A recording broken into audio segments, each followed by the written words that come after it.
Assalamualaikum warahmatullahi wabarakatuh. Sallallahu wasallam ala Rasulillah Muhammad ibn Abdullah wa ala alihi wa sahbihi wa ala wala hawla wala quwwata illa billahi wa ta'allum ta'lim wa nafal intifaa dzakar wa tadhkir wal ifadah wal istifada wal hatta ala tamassuki bi kitabillah wa sunnati rasulih wa du'a ila al huda wa dalalata ala al khair ibtigha wa syaihi wa qurbihi wa thabihi subhanahu wa ta'ala. Rabbi shrah li sadri wa yassir li amri wahlul 'uqdatam min lisani yafqahu qawli. Amma ba'du. Para hadirin, para pemirsa, para ikhwan, para ashab, muslimin, muslimat, mukminin, mukminat di seluruh penjuru dunia. Alhamdulillah, pada malam hari ini kita masih diberi kesehatan, kesempatan oleh Allah Subhanahu wa taala sehingga kita masih bisa bersama-sama mengaji, bersama-sama belajar kitab Al-Hikam karya Imam Ibnu Athaillah As-Sakandari rahimahullah. Dan sesi yang kedua akan kita lanjutkan dengan syarah manaqib Tuan Syekh Abdul Qadir Al-Jilani rahimahullah karya Syekh Muhammad Nawawi Al-Bantani rahimahullahu ta'ala. Sebelum kita mulai, mari kita hadiahkan Al-Fatihah pada mu'alliful kitab, pada semua ulama, semua guru kita, semua orang tua kita, semua saudara kita, mukminin, mukminat, muslimin, mukminat, muslimat. Semoga Allah Subhanahu wa taala mengampuni dosa mereka semua, dan semoga Allah Subhanahu wa taala mengangkat derajat mereka semua di sisi Allah Subhanahu wa taala, dan semoga Allah Subhanahu wa taala mengabulkan hajat kita, hajat dunia dan akhirat, ala hadiniyah wa ala kulli niyatin salih wa ala manawabihi aslafuna salihun wa ala hadratin Nabi Muhammad sallallahu alaihi wasallam. Al-Fatihah. A'udzubillahi minasyaitonir rajim. Bismillahirrahmanirrahim. Alhamdulillahirabbil alamin arrahmanir rahim maliki yaumiddin iyyaka na'budu wa iyyaka nasta'in ihdinas siratal mustaqim siratal ladzina an'amta 'alaihim ghairil maghdubi 'alaihim waladdallin. Amin. Qala al-musannif rahimahullahu ta'ala wa nafa'ana bihi wa bi'ulumihi wa bi'ulumikum fid dharain ila anqal 136 ya halaman. Hikmah yang ke-139. Idza 'alimta anna syaitana la yaghfalu anka. Ini pembahasan setan ini ya. Fala taghfal anta amman nasiyatuka biyadihi. Ja'alahu laka aduwan liyuhwishaka bihi ilaihi wa harraka 'alaika an-nafsa liyaduma iqbaluhu alaihi. Idza 'alimta nalikane ngerti sapa sira ana syaitan ing temen setuhune setan iku layak falu ora lalai, ora lali sapa setan angka saking sira. Fala taghfal mongko aja padha lali, fala taghfal mongko aja lali sapa sira anta tegese sira aman saking zat nasiatuka kang utai buatoke sira iku biadihi iku ing dalem tangane Allah. Ja'alahu ndadekaken sapa Allah ing setan laka kedue sira aduan ing musuh liyuhwisaka bihi liyuhwisaka supaya mengokake sapa setan ing sira bihi kelawan aduun ilaihi maring Allah. Wa harraka lan gerakaken sapa Allah alaika ing atase sira nafsa ing nafsul yaduma supaya kekal langgeng ikbaluka apa ngadepe sira alaihi ing atase Allah. Nih pembahasan setan ini seru nih, yang setan-setan ini Mas. Jadi kata Syekh Ibnu Athaillah As-Sakandari rahimahullah, kata beliau, ketika engkau tahu bahwa setan itu tidak akan lalai dari dirimu, maka engkau itu jangan sampai lalai dari zat yang nyawamu itu ada di tangannya. Gitu, maksudnya dari Allah. Itu satu, poin pertama. Poin kedua, ja'alahu laka aduan, di mana Allah Ta'ala itu menjadikan setan itu sebagai musuh. Tujuannya apa? Agar Allah Ta'ala itu mengarahkan dirimu, ya, membelokkan dirimu oleh setan ini kepada Allah. Jadi setan itu bermanfaat ternyata. Itu satu. Kedua, poin dua. Yang ketiga, wa harraka 'alaika nafsa liyaduma iqbaluhu 'alaika, dan Allah Ta'ala itu menggerakkan nafsumu supaya penghadapan dirimu kepada Allah Ta'ala itu langgeng terus menerus, ajek gitu. Ya, sehingga pengajian dan materi dalam pengajian pada malam hari ini itu cukup seru tuh aslinya ya, karena pembahasannya itu setan dan nafsu gitu ya. Dimana ketika berbicara tentang setan itu sejarah dengan manusia, sejarah setan dengan manusia itu cukup panjang. Karena memang dari pertama Allah Subhanahu wa Ta'ala menciptakan setan terlebih dahulu, kemudian baru menciptakan Nabi Adam alaihissalam. Jadi setan itu aslinya lebih senior gitu tuh, harus hormat, pede.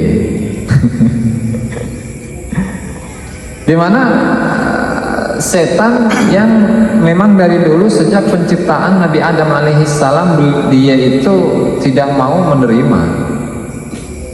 Ya lantaran karena setan itu merasa lebih mulia, merasa lebih hebat, merasa lebih senior gitu. Jadi perasaan lebih senior itu berbahaya juga ternyata gitu. Sehingga dia nggak mau. Ketika Allah Subhanahu wa Ta'ala memerintahkan setan untuk bersujud kepada Nabi Adam, nggak mau, menolak dia. Menolak. Kenapa? Khalaqtani min nar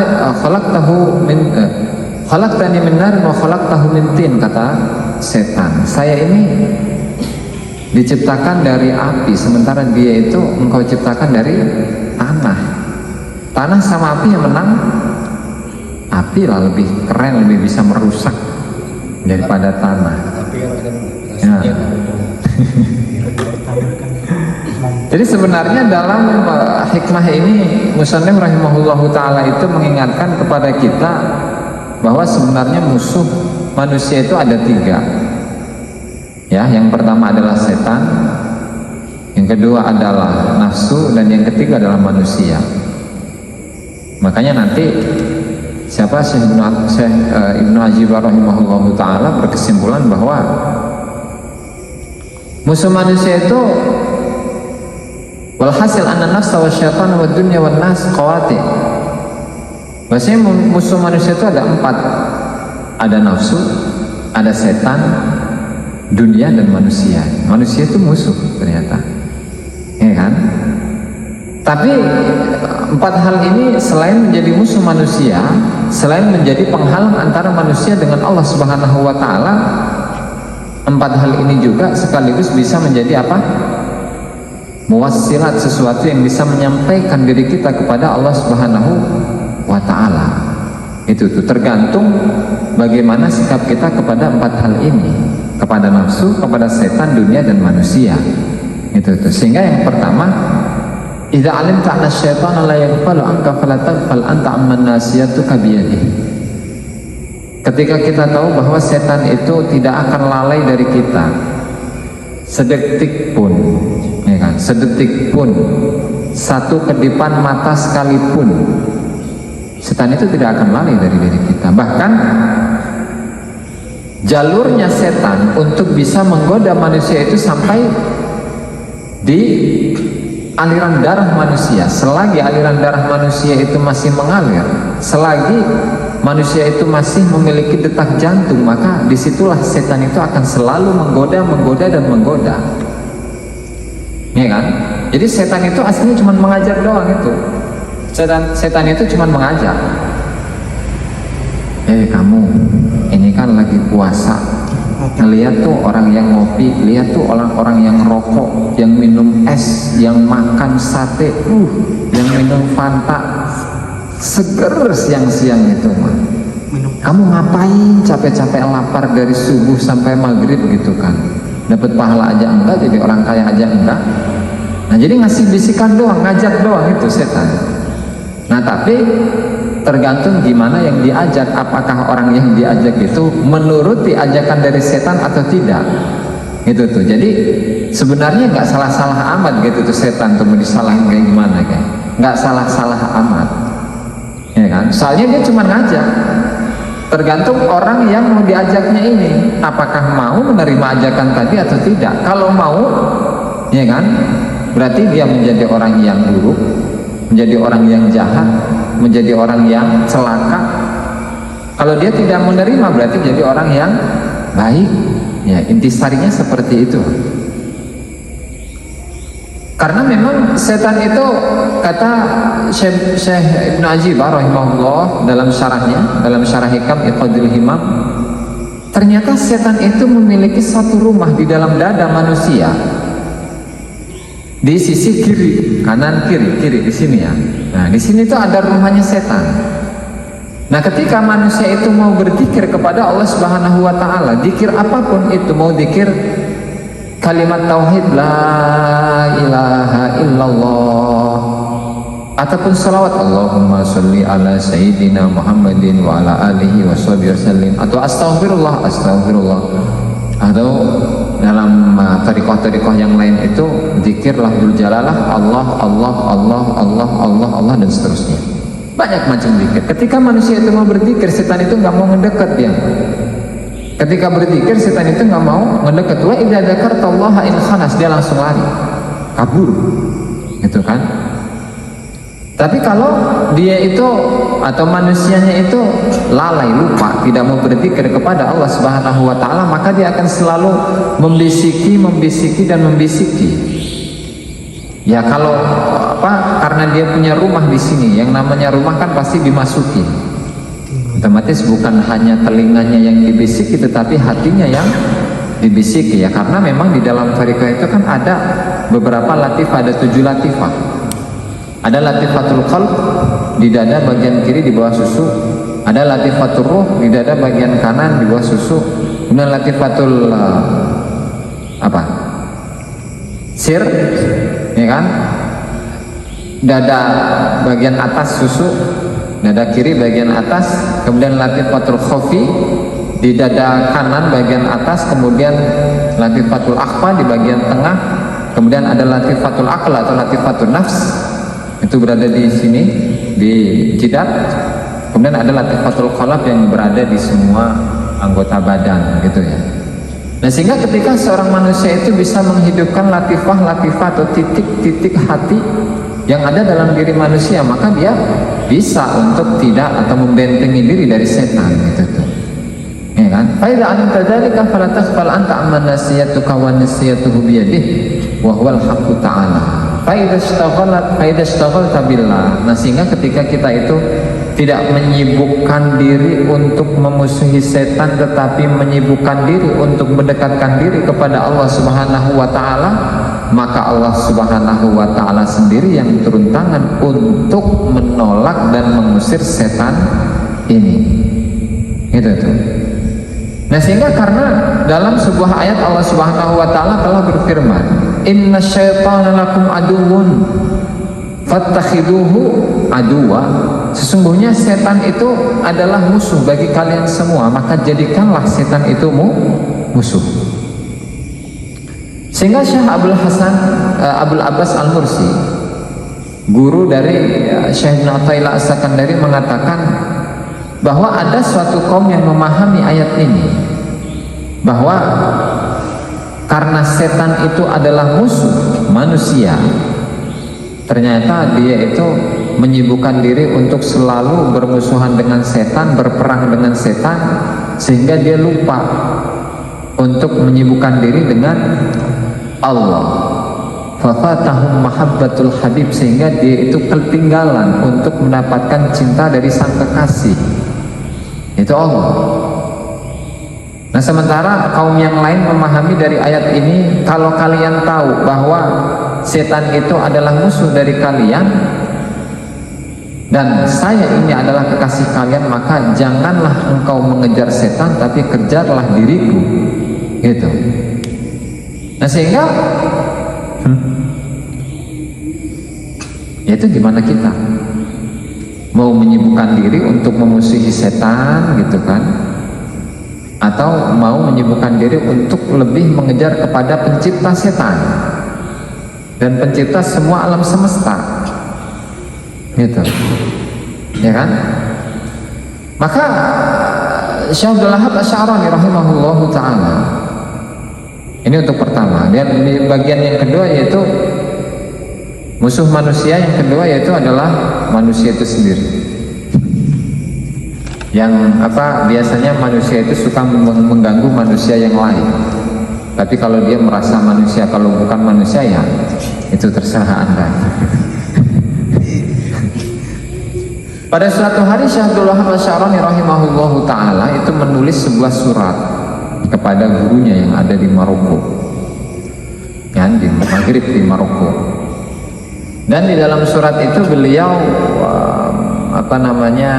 katakanlah curhat gitu ya, curhat dimana Syekh Abdul Wahhab Asy'arani ini sering diganggu oleh banyak orang, diganggu oleh tetangganya, diganggu oleh masyarakat, diganggu oleh ulama lain, oleh kelompok lain dan seterusnya. Itu kan mengadu ceritanya, mengadu kepada gurunya yang ada di Maroko tentang gangguan-gangguan manusia kepada dirinya. Terus kata gurunya, sudah, sekarang kamu itu jangan menyibukkan diri dengan orang-orang yang mengganggumu, tapi sibukkanlah dirimu kepada Allah.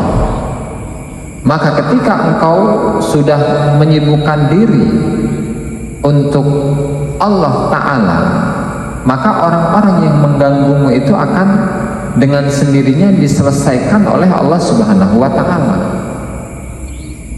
Dan ternyata dalam perkara ini waqad ghalata fi hadzal amri khalqun katsirun washtaghalu biman adahum. Banyak dari orang yang salah pengertian, salah paham sehingga mereka menyibukkan diri dengan orang-orang yang mengganggu mereka. Ya kan? Sehingga mereka berada dalam dosa, mereka berada dalam kondisi yang tidak enak, di samping dosa juga. Itu kan, meskipun mereka jahat kepada kita, ya kita nggak boleh jahat kepada orang yang telah menjahati kita. Nah, seandainya walau annahum raja'u ilallah lakafahum amrohum, kalau kita itu kembali kepada Allah, ya maka Allah Ta'ala akan mencukupi semua hal. Berarti orang-orang yang akan mengganggu kita akan diselesaikan sendiri oleh Allah Ta'ala, dan Allah balikan gangguan-gangguan yang telah mereka berikan kepada diri kita, diberikan kembali kepada diri mereka, gitu. Nah, sehingga ketika kita katakanlah banyak musuh gitu loh, udah biarin aja, nanti juga mereka akan mendapatkan bumerangnya sendiri-sendiri gitu. Ketika mereka jahat kepada orang lain, ya pasti mereka akan dibalas oleh Allah dengan kejahatan yang serupa. Kama tadinu tudan, sebagaimana engkau berhutang, maka engkau akan diberi hutang. Ya, dalam arti sebagaimana engkau berbuat, maka engkau akan dibalas dengan perbuatanmu itu sendiri. Itu, jadi santai aja gitu tuh. Oke, itu untuk poin yang pertama ya. Kemudian poin yang kedua, di mana sebagian ulama tadi kan kita sudah mendengar bahwa setan itu adalah musuh, ya kan? Bahwa nafsu itu adalah musuh, bahwa dunia dan manusia itu adalah musuh.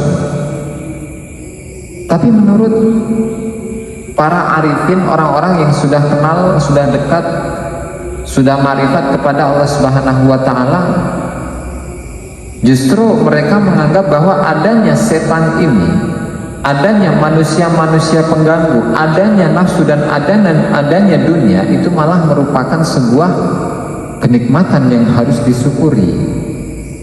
Kenapa? Ya karena kalau nggak ada hal ini, setan nggak ada, nafsu nggak ada, dunia nggak ada, manusia nggak ada, gimana mereka bisa usul? Gimana mereka bisa kenal dengan Allah Subhanahu wa Ta'ala? Nggak bisa, gitu tuh. Nah, sehingga mereka itu di samping berbahaya bagi kita, mereka juga hal yang bermanfaat bagi kita, terutama untuk bisa memudahkan proses untuk menuju Allah Subhanahu wa Ta'ala, gitu tuh. Jadi dalam hikmah ini, dimana ketika Allah Subhanahu wa Ta'ala itu menciptakan setan, menciptakan nafsu. Justru kita mengarahkannya kepada hal-hal yang positif. Karena setan itu musuh kita, ya sudah, kita tahu bahwa setan itu musuh, sehingga ya kita ngapain sibuk-sibuk dengan setan? Udah, kita sibuk aja dengan Allah Subhanahu wa Ta'ala, sehingga urusan setan itu akan diselesaikan sendiri oleh Allah Ta'ala. Begitu juga dengan manusia, begitu juga dengan nafsu. Itu kan, itu pun juga sama. Karena nafsu itu musuh kita, karena manusia itu musuh kita, apalagi yang mengganggu kita. Karena dunia itu musuh kita, ya kita ngapain sibuk-sibuk untuk memusuhi mereka-mereka, karena jelas mereka itu adalah musuh. Sehingga yang harus kita laksanakan, yang harus kita kejar itu adalah menyibukkan diri dengan yang menciptakan musuh-musuh kita ini, yaitu Allah. Itu untuk hikmah yang pertama. Untuk hikmah yang kedua,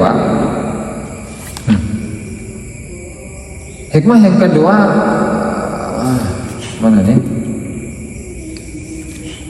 Ja'alaka fil alamil mutawassiti baina mulkihi wa malakutihi liyu'allimaka jalalata qadrika baina makhluqatihi wa annaka jawharatun tutwa 'alaiha asdaf mukawwanatihi.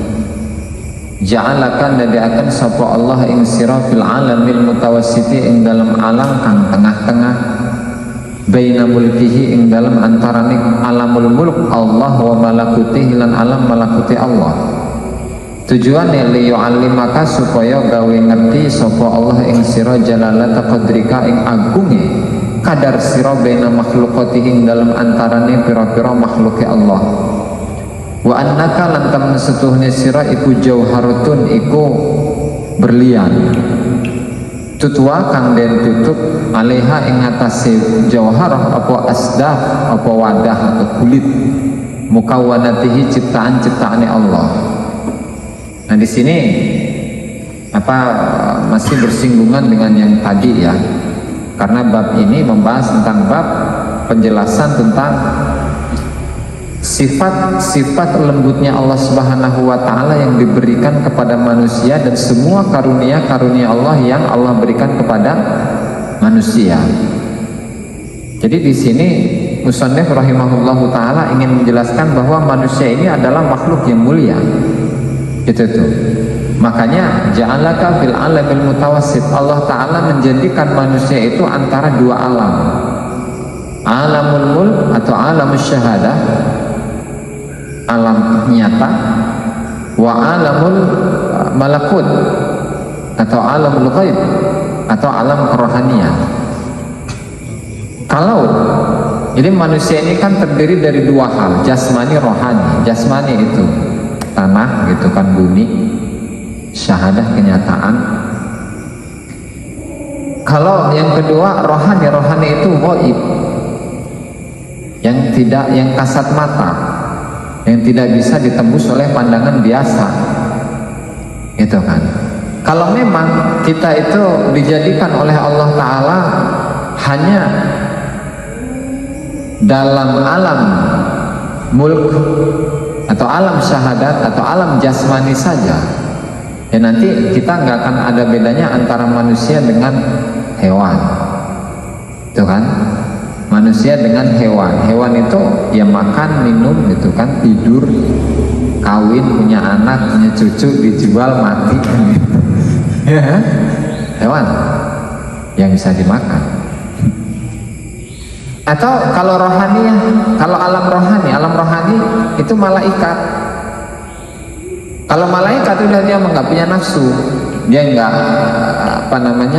nggak pengen makan, nggak pengen minum gitu kan, nggak pengen ngerokok, nggak pengen ngopi, nggak pengen nongkrong gitu dan seterusnya. Itu malaikat. Nah tapi manusia itu posisinya itu di tengah-tengah di antara keduanya. Ya maksudnya campuran lah tadi antara jasmani dan rohani. Makanya tergantung nih kita, apakah sisi jasmaniyahnya yang lebih kuat atau sisi kerohaniannya yang lebih kuat. Kalau sisi jasmaniyahnya yang lebih kuat, Ya maka nanti kita nggak akan bedanya antara manusia dengan hewan.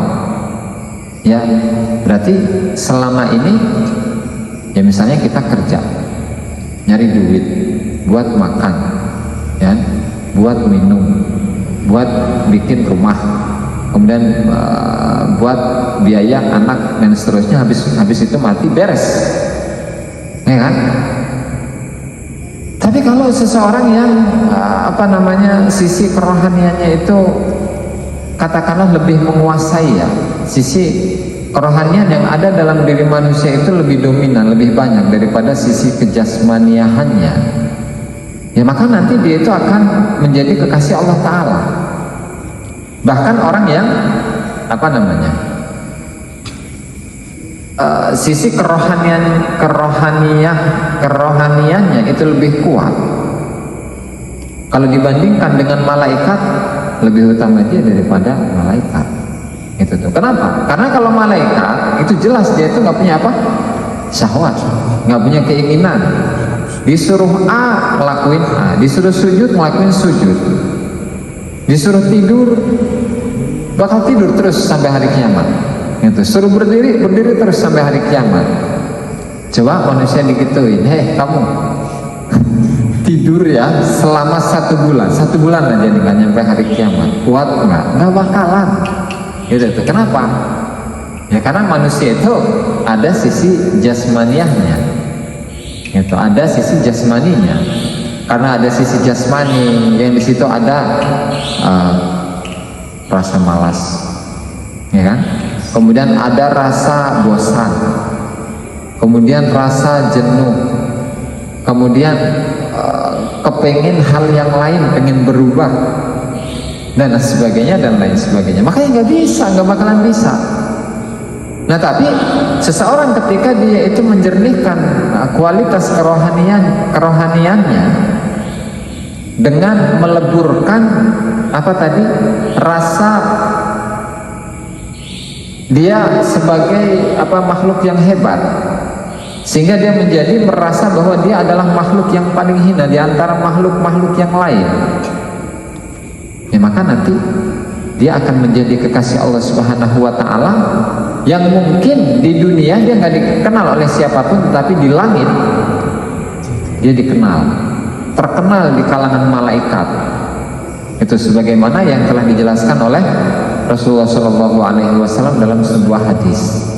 Itu tuh. Makanya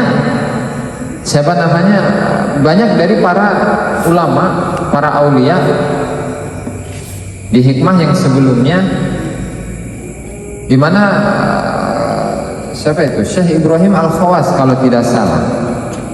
Jadi beliau bercerita, pada suatu hari saya itu pernah ingin pergi ke suatu tempat dan saya menaiki sebuah kapal.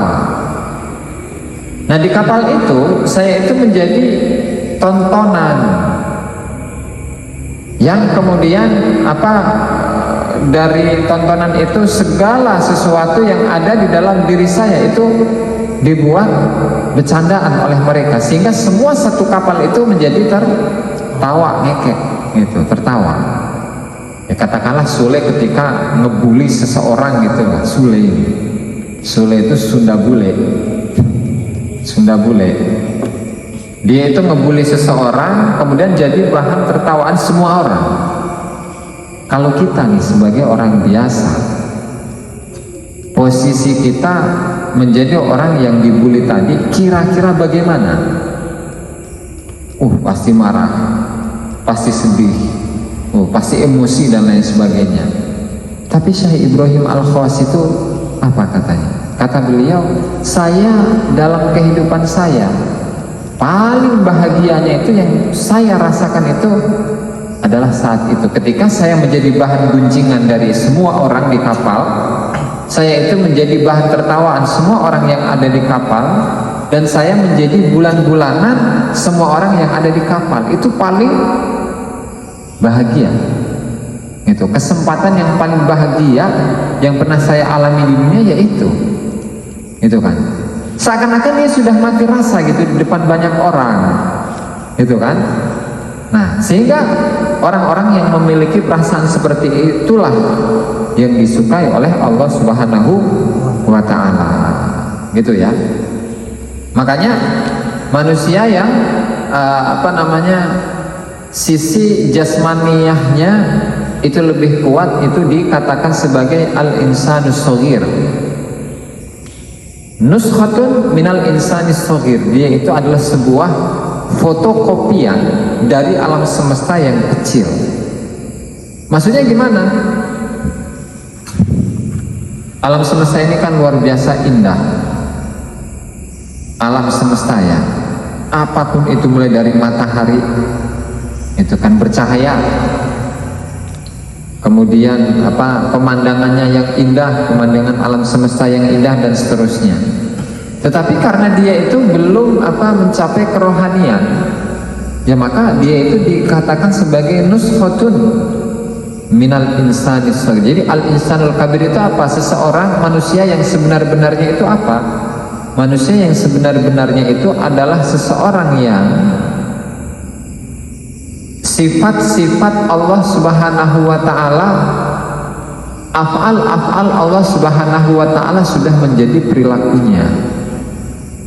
Ketika kita membahas tentang sifat Allah Ta'ala, sifat-sifat yang sempurna, entah itu al-jamal, al-kamal, al-ghaffar, ar-rahim, ar-rahman, al-quddus, as-salam, dan seterusnya. Ketika hal itu sudah menjadi katakanlah background dari seseorang, maka dia bisa menjadi al-insanul kabir, yaitu seseorang yang sudah menjadi kekasih Allah Subhanahu wa ta'ala. Nah, sehingga dari hal ini kita harus mendapatkan motivasi, dorongan agar kerohanian kita itu lebih besar daripada jasmaniah kita, agar kita bisa menjadi orang-orang yang mencintai Allah Subhanahu wa ta'ala dan dicintai oleh Allah Subhanahu wa ta'ala. Amin ya rabbal alamin. Babus suhbati wallahu ta'ala a'lam bissawab. Demikianlah para hadirin pengajian pertama kitab Al-Hikam karya Ibnu Athaillah As-Sakandari. Mudah-mudahan bermanfaat bagi kita semua dan semoga kita bisa mengamalkannya. Amin ya rabbal alamin.